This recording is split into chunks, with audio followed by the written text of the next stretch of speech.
Hi guys, Thoyyib മീഡിയയിലേക്ക് എല്ലാവർക്കും സ്വാഗതം. ബിഗ് ബോസ് ടോക്കിലേക്ക് നമ്മൾ വീണ്ടും നിങ്ങളെ ക്ഷണിക്കുകയാണ്. ബിഗ് ബോസ് ബേബി ഹൗസ്, അതായത് ഇപ്പോൾ ബിഗ് ബോസ് എന്ന് പറയുന്ന ഒരു ഗെയിം അല്ല ഇപ്പോൾ കളിച്ചുകൊണ്ടിരിക്കുന്നത്. ബിഗ് ബോസ് ഹോട്ടലായി മാറിയിരിക്കുകയാണ്. VIP ഹോട്ടൽ ആൾക്കാർ വന്ന് ബിഗ് ബോസിൻ്റെ ഉള്ളിൽ താമസിക്കുകയാണ്.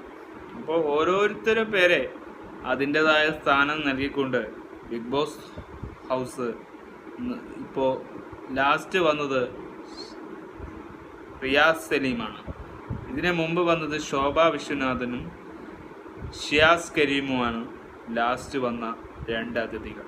ആ 2 അതിഥികൾ വന്നപ്പോൾ ഉണ്ടായ ഒരു പെർഫോമൻസ് രണ്ടാമത്തെ ദിവസമാകുമ്പോഴേക്കും അവർ 2 ദിവസം തങ്ങാൻ വേണ്ടി വന്ന അതിഥിയായിരുന്നു.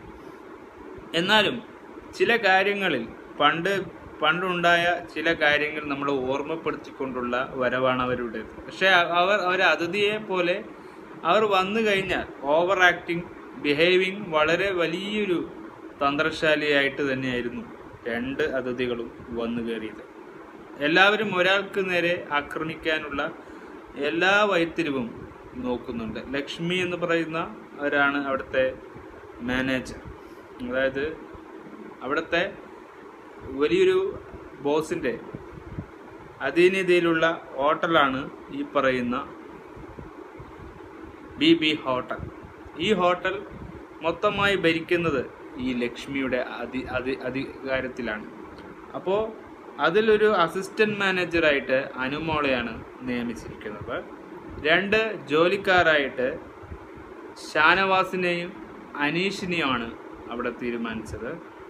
അവിടുത്തെ ഒരു മകളായിട്ട്, അച്ഛൻ്റെ മകളായിട്ട് ആദില, പിന്നെ അവരുടെ ഒരു ഗേൾ ബോയ് ആയിട്ട് ആര്യനെ നിയമിച്ചിരുന്നു. ഒരു പ്രതിബിംബം പോലെ നിൽക്കുന്നത് സാബു മാനാണ്. അദ്ദേഹം വളരെ കഷ്ടപ്പെട്ടാണ് ആ ഒരു വേഷത്തിൽ. അത് വളരെ നമുക്ക് ഒരു വികാരത തോന്നിയ ഒരു നിമിഷം കൂടിയായിരുന്നു. പിന്നെ ഓരോരോ പേർക്കും ഓരോ പ്ലാറ്റ്ഫോം ഓരോരു വേഷത്തിൽ കൊടുത്തിരിക്കുന്നു. പലരും പല ജോലികളും ചെയ്യുന്നുണ്ട്. ലക്ഷ്മിയാണ് അവിടെ മൊത്തം ടാർഗറ്റായിരിക്കുന്നത്. ഈ പഴയ ഇഷ്യൂവിൽ ലാലേട്ടൻ വന്ന ഇഷ്യൂ കേന്ദ്രീകരിച്ച് അവിടെ ഉണ്ടായിരുന്ന ഒരുപാട് കാര്യങ്ങളെക്കുറിച്ചാണ് നമ്മൾ ഇപ്പോൾ സംസാരിക്കുന്നത്. എല്ലാ കാര്യവും ആ വഴിയിലേക്ക് മാത്രം, LGBTQ-ൻ്റെ കാര്യത്തിലേക്ക് മാത്രം ചെന്നെത്തുന്ന ഒരു വഴിത്തിരിവിലേക്കാണ് നമ്മളുടെ ഈ സമൂഹം മാറുന്നത്. സമൂഹത്തിൻ്റെ കാഴ്ചപ്പാട് മാറ്റേണ്ട സമയം കഴിഞ്ഞു. എല്ലാവരെയും ഒരുപോലെ കാണണം, അങ്ങനെയാണ് നമ്മൾ പഠിപ്പിക്കേണ്ടത്. സമൂഹത്തിൽ ജീവിക്കുന്ന എല്ലാ വ്യക്തിയെയും ഒരുപോലെ കാണണമെന്നാണ് നമ്മുടെ സമൂഹം അവർക്ക് പഠിപ്പിച്ചു കൊടുക്കേണ്ടത്. മറ്റുള്ളവരെ ഇങ്ങനെ കാണണം, മറ്റുള്ളവരെ അങ്ങനെ കാണണം എന്ന ചിന്താഗതി മാറ്റിയിട്ട് ഇവ സമപ്രായക്കാരാണ് എന്നത് ബിഗ് ബോസ് ഹൗസിൽ കണ്ടസ്റ്റൻസ് ആയിട്ട് വരുന്നവർ ആദ്യം റിയാലിറ്റി മനസ്സിലാക്കണം. എന്നിട്ടാണ് ഈ ഷോ നടത്താവൂ. BB ഹൗസ് എന്ന് പറയുന്ന ഈ ഒരു ഹോട്ടല് വളരെ വളരെ നല്ലൊരു ഹോട്ടലായിരുന്നു. നമുക്കൊക്കെ ഇഷ്ടപ്പെട്ടു.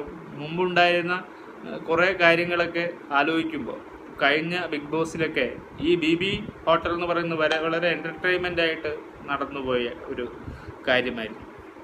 ഇപ്രാവശ്യത്തെ BB ഹോട്ടലിൽ പല കാര്യങ്ങൾ മാറുന്നു. ഏഴിൻ്റെ പണിയായിട്ടാണ് ഇവർ വരുന്നത്. പക്ഷെ ആ പണി അവർക്ക് തന്നെ കിട്ടുന്ന പണിയായി. പക്ഷെ അത് അവർക്ക് പണിയായിട്ടല്ല വരേണ്ടത്. പ്രേക്ഷകരെ നല്ല അഭിപ്രായമായിട്ടാണ് നമുക്ക് കാണാൻ കഴിയേണ്ടത്.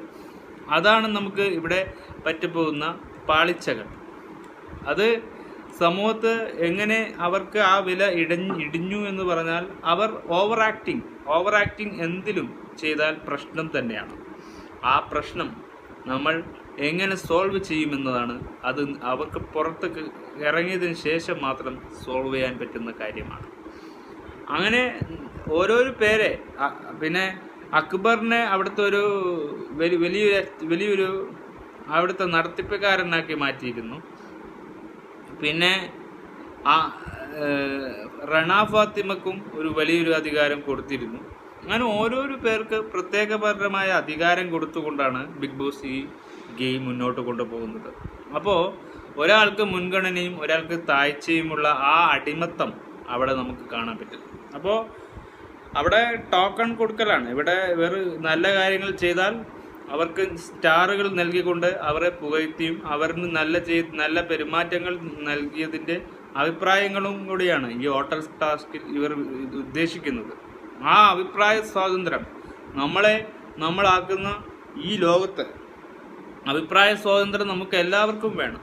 ലോകത്ത് ജീവിക്കുന്ന സകല പേരും അഭിപ്രായ സ്വാതന്ത്ര്യം തന്നെയാണ്. ഈ അഭിപ്രായ സ്വാതന്ത്ര്യം ഇവർ മുതലെടുക്കുന്നുണ്ടോ എന്നാണ് എനിക്ക് തോന്നിയത്. കാരണം ശോഭാ വിശ്വനാഥനും ഷിയാസ് കരീം നല്ല നാച്ചുറലായിട്ട് പാവയെ എറിഞ്ഞ് അത് ഒരു വേണ്ട തോന്നിയിരുന്നു നമുക്ക്. പാവയായിട്ട് കളിച്ച് അനുമോൾ അതിൻ്റെ സമയം കളയുന്നു. ബിഗ് ബോസിലെ പല കാര്യങ്ങൾ ചെയ്യാതെ ആ പാവയായിട്ട് ടച്ചായി പോയതുകൊണ്ട് ഷിയാസിനത് തോന്നി അത് വലിച്ചെറിഞ്ഞു. പിന്നെ അതിന് വലിയ ഇമോഷനൊന്നും കൊടുത്തില്ല.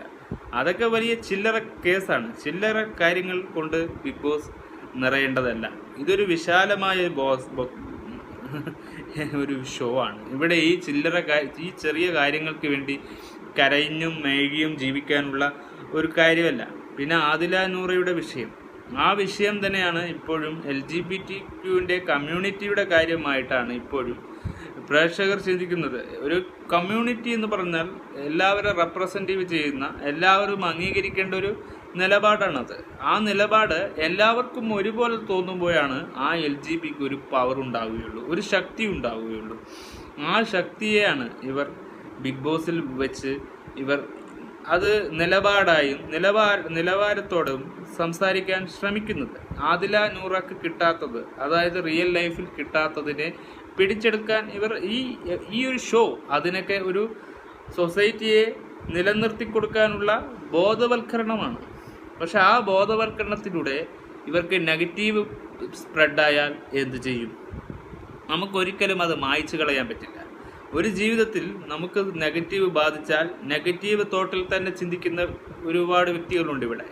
അവരെ ഒരിക്കലും നിലവാരത്തിലോ കൂട്ടുകയില്ല. മനുഷ്യനെന്ന് പറഞ്ഞാൽ മനുഷ്യത്വം എന്ന് പറയുന്ന ഒരു വിവേകമാണ്, ബോധം. മറ്റുള്ളവർ എന്ത് പറഞ്ഞാലും അത് തിരിച്ചറിയാനുള്ള വകതിരിവ്, ഇത് അറിയാനാണ് നമ്മൾ ആദ്യം ശ്രമിക്കേണ്ടത്. എല്ലാത്തിനും വലിച്ചു നീട്ടി സപ്പോർട്ട് ചെയ്യുന്നവരല്ല കാണുന്ന പ്രേക്ഷകർ. നമ്മൾക്ക് സപ്പോർട്ട് ചെയ്യേണ്ടത് നമുക്കറിയാവുന്ന വിശ്വാസത്തെയും നമുക്കുണ്ടാവുന്നുണ്ട് ഒരു സ്ട്രാറ്റജി. നമുക്കുണ്ട്, എല്ലാ വ്യക്തികൾക്കും ഒരു സ്ട്രാറ്റജി ഉണ്ട്, ഒരു വ്യക്തിത്വമുണ്ട്, ഒരു നിലപാടുണ്ട്.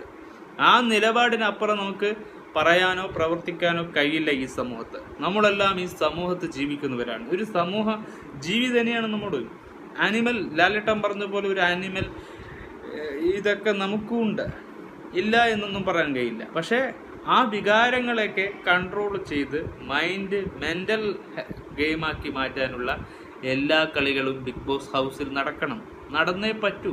ഇങ്ങനെ പോയാൽ ഒരു ബിഗ് ബോസ് ഹോട്ടലാണെന്ന് പറയില്ല. ഈ അതിഥികൾ വന്ന് പുറത്തുള്ള കാര്യങ്ങൾ ചർച്ച ചെയ്യുക, അതൊക്കെ ചെയ്ത് ഓവർ ആക്ടിങ് ചെയ്യുന്ന പോലെയുണ്ട്. എന്തൊക്കെയോ വിഷയങ്ങൾ അവർ കേന്ദ്രീകരിച്ച് വന്ന് ഒരു എൻ്റർടൈൻമെൻ്റ് ഇല്ലാതെ പോകുന്ന ഷോ പോലെയായി മാറിപ്പോയി. അത് വളരെ നമുക്കൊക്കെ ഒരു നിസ്സഹായപ്പെടുത്തുന്നുണ്ട്. ഇങ്ങനത്തെയുള്ള വാക്കുകൾ, ഇങ്ങനത്തെയുള്ള പ്രകടനങ്ങൾ വേണ്ട എന്ന് തന്നെയാണ് ഞങ്ങൾക്ക് പറയാനുള്ളത്. അതുകൊണ്ട് ഈ ഷോ ഇങ്ങനെയല്ല കളിക്കേണ്ടത്. BB ഹോട്ടലിൻ്റെ സ്ട്രാറ്റജിയും മൊമെൻറ്റും ഇങ്ങനെയല്ല. അതാണ് പ്രേക്ഷകർ പറയുന്നത്. ഇതെന്താണ് കാണിച്ചു കൂട്ടുന്നത്? എന്ത് മണ്ടത്തരങ്ങളാണ് ഈ പറയുന്ന അതിഥികൾ ചെയ്തുകൊണ്ടിരിക്കുന്നത്? കഴിഞ്ഞ വർഷമൊക്കെ സാബുമോനും ശ്വേതാമേനോനും ഒക്കെ വന്നതിൻ്റെ സമയത്ത് ഉണ്ടായിരുന്ന ആ ഒരു വെറൈറ്റി ഇവിടെ ഉണ്ടായിട്ടില്ല. അങ്ങനെയുള്ള ഒരുപാട് ടാസ്കുകൾ ഇവർക്ക് കൊടുക്കാമായിരുന്നു. ഒരുപാട് ഇവിടെ അപ്പുറയും ഇപ്പുറയും ആരാണ് അധികാരം കാണിക്കുന്നത്, അഹങ്കാരം കാണിക്കുന്നത്, ഇത് കാണിക്കാൻ വേണ്ടി മാത്രം നിൽക്കുന്നത് പോലെയുണ്ട്. അങ്ങനെയല്ലല്ലോ വേണ്ടത്. എല്ലാവർക്കും ഒരുപോലെ ഒരു ഇമേജ് കൊടുത്തിട്ടില്ലേ? എല്ലാവരുടെയും ഒരുപോലെ നിലനിർത്തിക്കൊണ്ടുള്ള ഒരു നിലപാട് സ്വീകരിക്കണ്ടേ? അതാണ് നമ്മൾ പറയുന്നത്. നിലപാടിന് വ്യക്തത ഉണ്ടാവണം. അതൊരു വണ്ടർഫുൾ നിലപാടായിരിക്കണമെന്നാണ്. അടുത്ത വീക്കെൻഡിൽ ലാലേട്ടൻ വന്ന് ഈ ചോദ്യങ്ങൾക്കൊക്കെ ഉത്തരം കൊടുക്കണം.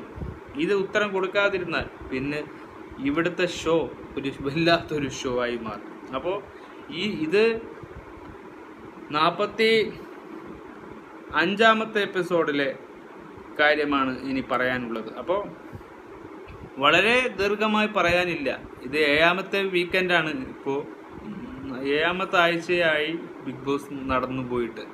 അപ്പോൾ ഈ ഒരു ആഴ്ച തുടങ്ങിയിട്ട് ബിഗ് ബോസിൻ്റെ ഒരു ഫേവറേറ്റ് എന്ന് പറയാനുള്ള ഒരു കണ്ടസ്റ്റൻറ്റിനെ നമുക്ക് ഇതുവരെ കിട്ടിയിട്ടില്ല.